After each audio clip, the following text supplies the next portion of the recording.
The Cold War started with a very heated conference between multiple world leaders. The leaders were Roosevelt, Churchill, and Stalin, and all of them agreed on one thing: Germany needed to be divided. This following clip is a reenactment of the conference. Alright, boys, with World War II ending, we need a plan to rebuild Europe. If we split up Germany, that might help us move quicker to rebuild. I think that would be a great idea. It would help rebuild Germany really quick. You know what? I agree. But there's one problem. What are we gonna do? You know, Berlin. I think we should split it up. Me and Roosevelt getting the West, and Stalin you getting the East. Yes, that would work perfectly. After the rebuilding of Germany began, tensions between the East and West rose, and the Soviet Union built blockades blocking the East from coming into the West. In order to give supplies to the West, the eastern countries of Berlin did flyovers dropping supplies on them. Those poor people are living in terrible conditions. We need to give them supplies. I know, but the Soviet Union's put blockades everywhere. We can't give them anything. Let's fly our planes over and drop packages, giving them what they need. Then we can avoid the blockades completely. That sounds like a great idea. Let's go load up the planes. I'm approaching the drop site now.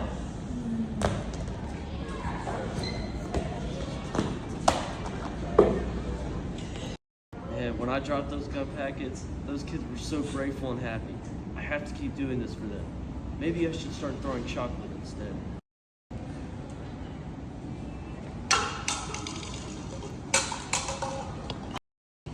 These stupid Americans. They've humiliated me. They will not survive my anger. Between the world powers, the leaders started to realize that alliances were needed to survive the harsh war that could begin. The first alliance formed was in 1949 and was called the North Atlantic Treaty Organization, otherwise known as NATO. This alliance was between the US, France, the UK, Canada, and several other European countries. These are doing to cause problems, and we may have a fight on our hands. I think, on behalf of the USA's best interests, we should form an alliance.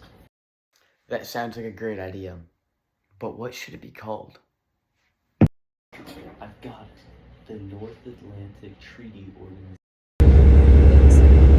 The next alliance formed was the Warsaw Pact, which was made in 1955. This alliance is between the USSR and its eastern satellite states. The Soviets have made an alliance of their own. Should we be concerned? No, we should not. Then again, it's nothing we didn't expect to happen. Yes, you are correct, Truman. They are trying to catch up to us. Red Scare proved just how paranoid the U.S. was over the subject of communism. Many people were fired by their jobs in suspicion of being associated with communism.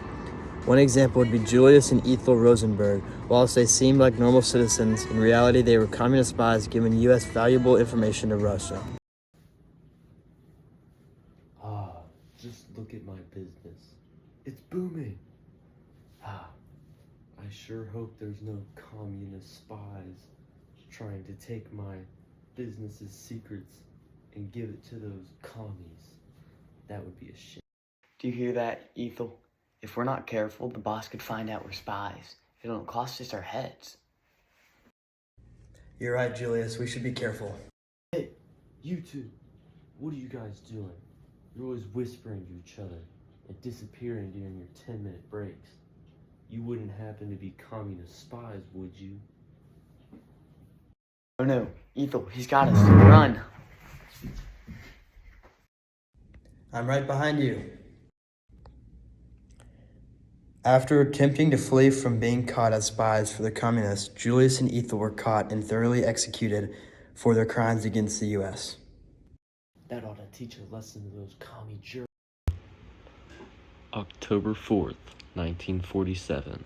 The Soviets did it first. They sent the first man-made object into space, Sputnik 1. We did it! The first man-made object sent into space. We are finally ahead of the Americans. I can't believe that Yuri Gagarin was the first person in space. They beat us again. We have to go big. We have to go for the My fellow Americans, we will beat the Soviets to the moon. We choose to go to the moon in this decade and do the other things, not because they are easy, but because they are hard. After many tests by both the Americans and the Soviets, the Americans have finally reached the moon. We did it! We made it to the moon! We won the space race! Dang it, I cannot believe they beat us. Following the space race, another high-stakes race began. This was known as the arms race. The arms race was a time when the USA and the Soviet Union were rapidly developing nuclear weapons to compete with each other.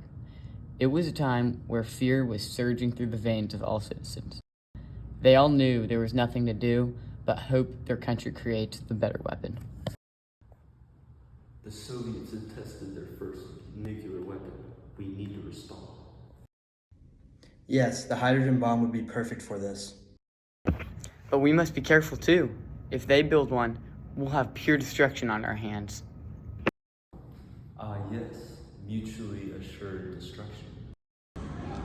Now let's take an explosive jump into the Cuban Missile Crisis. The United States discovered that Russia had bombs, missiles, and nukes capable of reaching all the way across the ocean. To make matters worse, the USSR built a missile site in Cuba, right off the U.S. shore.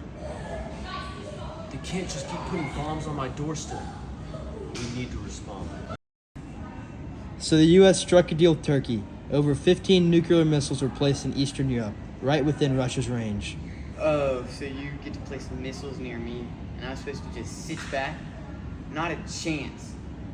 Castro, cut ties with America. Castro obeyed. Months later, he even seized U.S. businesses and property in Cuba. This Castro is becoming a real problem. We need to devise a plan to take him out. Aha! We'll train Cuban exiles to assassinate him from the inside. That was the Bay of Pigs invasion, but it failed. Your plans keep failing. You're never going to be able to defeat me. The U.S. didn't give up. They tried to develop some more assassination plots, but in the end, they all failed. So instead, they sent spy planes to photograph the Cuban missile silos. President Kennedy then announced a quarantine, a blockade of Cuba. Yes. Nobody's gonna pass this line. Not one Soviet ship. We'll test that. No. It's not worth the nuclear war. In the same month, Khrushchev made a peace offer. We'll remove our missiles from Cuba, as long as you move yours from Turkey. Deal. And just like that, the standoff ended. The world has come to the closest it has ever been to nuclear war. The Vietnam War was a very brutal and deadly war that many young Americans fought and died for a cause that many didn't agree with.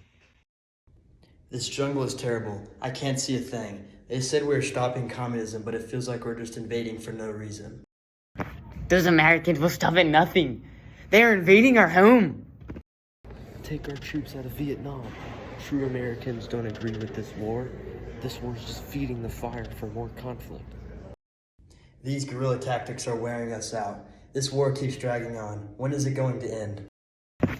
The war is finally over, but so much is lost. Many of my brothers and my family and our homes are destroyed, but at least the Americans are finally gone. Finally home. But so many soldiers died, and our people don't trust the government anymore. Nearing the end of the Cold War, the Berlin Wall still stood, signifying Russia and the USSR's strength by separating East and West Berlin. But with protests happening on the wall and the recent indictment of Mikhail Gorbachev, the wall was soon bound to crumble. So the Berlin Wall. Let me start by saying, youch, that was a brutal subject and an even harsher experience for the people of West and East Berlin. Not only did it tear Berlin apart, but it also tear families apart. Getting past the wall was not an easy thing to do. There was many layers of security.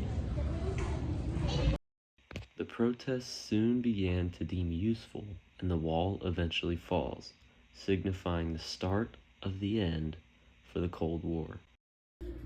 Mikhail Gorbachev was elected as the USSR's leader towards the end of the Cold War, and Gorbachev had two main goals, perestroika and glasnost, both which had very similar ideals to democracy. Essentially, what it said was that people under communism had the freedom of speech, and they could speak on what they wanted in hopes of creating a better government. But many people were not very accepting to this sudden change and protested against it. My people, listen to me. You're free to speak your mind. You're free to sell all of your stuff. Go create. Yo, Bill, you hearing this man? He must be going crazy. Darn right, Jim. Let's protest against this guy and bring back communism to the way it should be. Under rule.